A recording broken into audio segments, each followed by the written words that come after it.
And now for our feature presentation. Ladies and gentlemen, may I have your attention, please?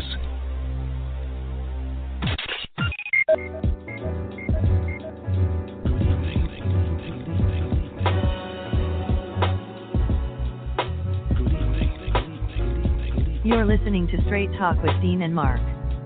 Call in to join the conversation at 646-668-8393. Welcome to Straight Talk with Dean and Mark. It's the six-man Dean Geronimo in the studio with Mark Lee, and we welcome you to yet another exciting episode of our show.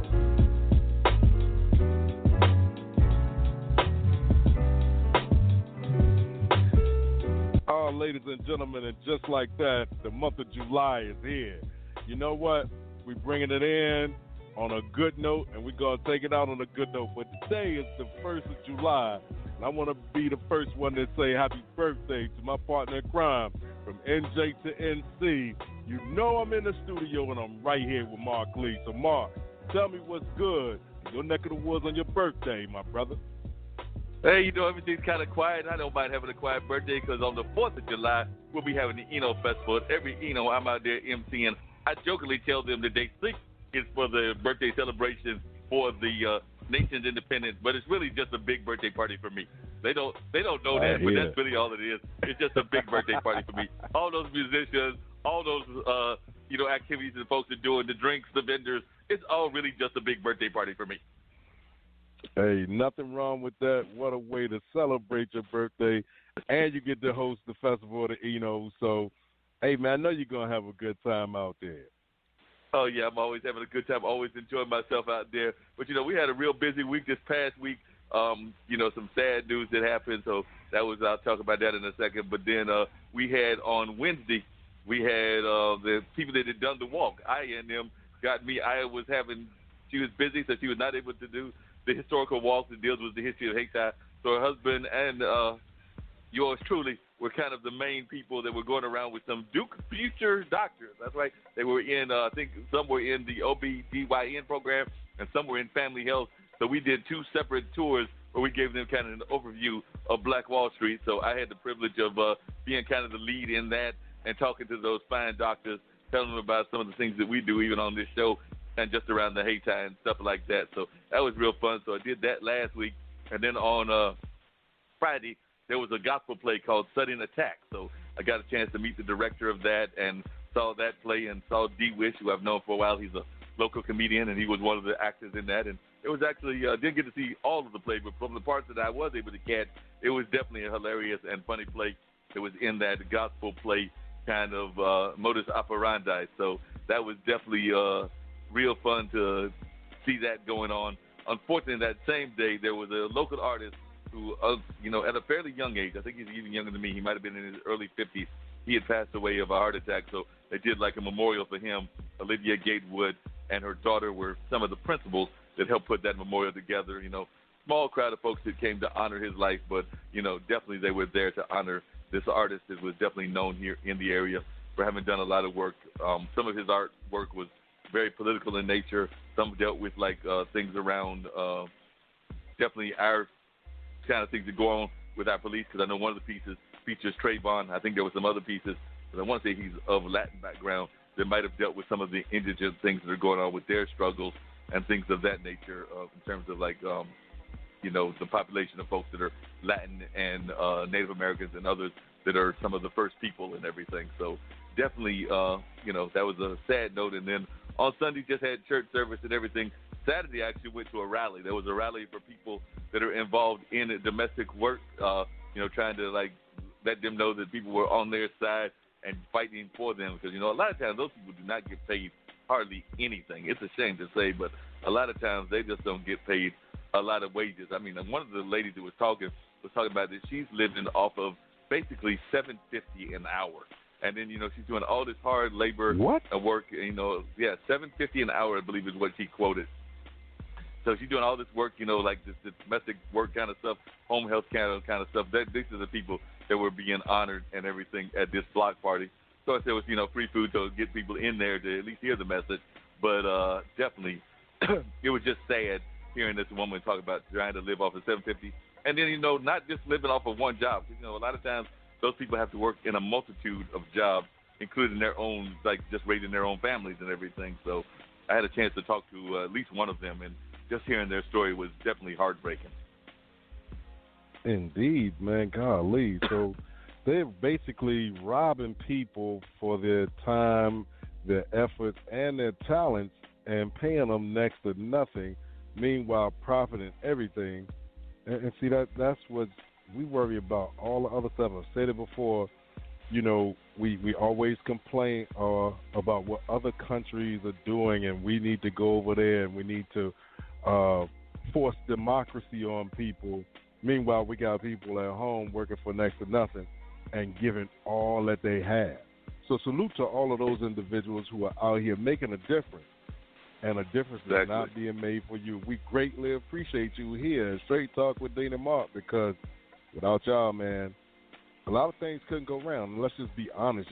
Some people feel that you have to get a lot of education and you have to have a lot of money and you have to have all of these things, when actually the only thing you need is the ability to remain humble at all times and have a pleasant disposition. And things will happen for you. You probably ask some of those people and they'll tell you they are rich beyond measure, but for those who are materialistic, they wouldn't be able to understand that. Yeah, they would not be able to understand that. I mean, a lot of those people, like you said, one of the woman that I did spend a lot of time talking to, she was talking about that she had basically been doing caregiving since she was a youngster. She remembers being raised in a very big family. So I want to say that she changed her first diaper or something when she was 5 or 6, and now she's got kids of her own, and even her own cousins and nephews are asking her to take care of their kids and everything, in addition to what she's doing in her own job, in addition to what she's doing with her own kids. But a lot of times those are just the kind of people that a lot of folks are out there. They're those kind of caregiving souls that I think she said it might have been either 5 or 6. It was either her mom or her grandma handed her the baby, and it was basically look, this is how you do it in terms of changing the diaper and everything like that. And, I'm 57. I just turned 57 today, and I'm not even going to lie. If somebody handed me a baby and asked me to try to change something, I'd be a little lost. I would figure it out, but I would be a little lost. Hey, it takes some getting used to, but it's like riding a bicycle, man. Once you've done it, you ain't going to forget it. I know that's right. And once it's done, then it's becomes something that you always know how to do and things of that nature. I'm wondering, on the world of sports, and then we'll get back to the news in a second. How are you feeling, or how are the people in your neck of the woods feeling about the fact that y'all have 2 major stars supposedly coming to the Brooklyn Nets? So, I understand that Durant has made that call, as well as looks like Kyrie's going to be heading that way. Of course, Durant will not play for a whole year, but I guess they're banking on 2021. You know what? I know I've just watched some of the back and forth, on social media, and some people are excited, those who have been long-time Nets fans, even when they were suffering in Secaucus as New Jersey Nets, and then Jason Kidd came around, they had a little spark, and then they moved to, Brooklyn and kind of fell apart, and now they're trying to build it back up again. So, they said for all of those who were not fans, don't get on the bandwagon now, because it won't be there for you. Yeah, they're saying that, if you weren't with us then, don't be trying to be a fair weather fan, because we know a lot of times if teams start rolling, then folks will become those fair weather fans, not with the team throughout the ups and the downs, but as soon as they start doing something, then they'll jump on the bandwagon. I'm wondering how many people are going to start picking out their Laker outfits now that they got LeBron and Anthony teaming up again. So, some people that might have put those shirts away might be kind of digging back out of the closet and pretending like they never left the Lakers, even though they know good and well that as soon as the Lakers went through some hard times, they were not the biggest Laker fans. So I'm wondering how many of these fair weather fans are going to just kind of bounce back and pretend like they were with the Lakers all along. Uh-huh. Well, it's interesting to see how many people all of a sudden are now Toronto Raptor fans. You know what I mean? All right, during the series, yes, I rooted for the underdog, but I don't have a basketball team. I stopped watching basketball way back, when the Knicks had John Starks, Patrick Ewing, Allen Houston, and Anthony Mason and Charles Oakley. That was the last time that I watched basketball. So,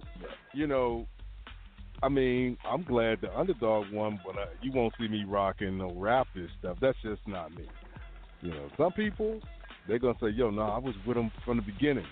It's like, all right, what year was the team started? They couldn't even tell you that. You know what I mean? So, and they'll tell you they've been day one fans. And you say, okay, well, when did the team go there? Oh, man, you're asking too many questions. You know what I mean? So it's funny to watch how people, 1 week they'll have this on, next week they'll have that on, and then they'll look at you like, so what's your problem? Yeah, exactly. And then you got folks that are sitting over there, because of something that somebody said or did not say, bragging about or not bragging about the one or two of the candidates. I've heard people, definitely making some accusations that, maybe Kamala shouldn't have jumped on Joe Biden the way that she did in the debate. So I guess the folks are trying to come to Mr. Biden's defense and everything. And then, of course, we've already got fake sites that are popping up, and people are already bringing up the whole thing about whether she's actually a U.S. citizen or not, because her, I believe it's her mom is, I want to say she's like one of the Asian countries, and her dad is from Jamaica. So, they're trying to bring up that whole kind of argument like they did with Barack Obama because of his Kenyan roots. So now they're trying to bring up similar things to Kamala Harris. And, a lot of people are also looking at what, they're already writing off Pete, even though I thought Pete actually handled it well when he handled the whole thing with the police and what happened in his hometown. Because he's right. You cannot just automatically go and fire a person. You got to, wait. It's like most jobs. You got to wait until the investigation is done and all the proof is in. I mean, you just can't, go and wait until because you think that that's what happened. You still got to wait for the final report to come in before you can go ahead and fire him. Now, if they do find out that all this happened and he sits on his hands, then I think the whole campaign might be toast. But I do think that he handled it well in terms of, pointing out the fact that he does have to wait for these reports to come in, and he just can't, rush to judgment. I mean, we always complain about people rushing to judgment on a lot of things, and we can't have our leaders rushing to judgment either. You know what, though? A lot of times we lead with emotion, and leading with emotion gets you nowhere. And even in cases where, some people are like, oh, well, Kamala Harris is black, so I'm voting for her. Well, not so fast. You know what I mean? Okay, let's talk about that time when you were a prosecutor and those individuals where you didn't have to prosecute, but you did. Let's explain those. I need you to explain those, because if you're going to railroad people when you on a small step, imagine when you get some more power. I'm just thinking logically, a lot of people are not going to like it. Joe Biden, how do you feel now? How do you feel now that crime bill that y'all authored, even though everybody signed it, to include Barack Obama when he was in the Senate? You know what I mean? So how do you feel now, seeing that the after effect basically started mass incarceration? I need you to answer that question.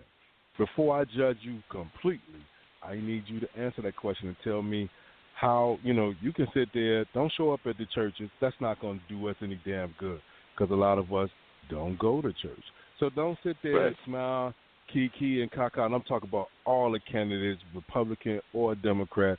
Don't come in and feed me BS and tell me how great this country is. I've been here all my life. I don't need you to point the things out to me that some of them I agree with and some of them I don't. You tell me how the everyday middle-class American is going to be able to live comfortably during your administration, or will there be the same old, the backroom deals, the backstabbing, and all of that stuff going on? Would it be business as usual, or are you actually going to try to do something? And it doesn't have to be specifically for black people. It could be for any people, man, because, you just hop on one thing. Yeah, I'm proud to be black, but I'm also sensible, too, and know that everybody that looks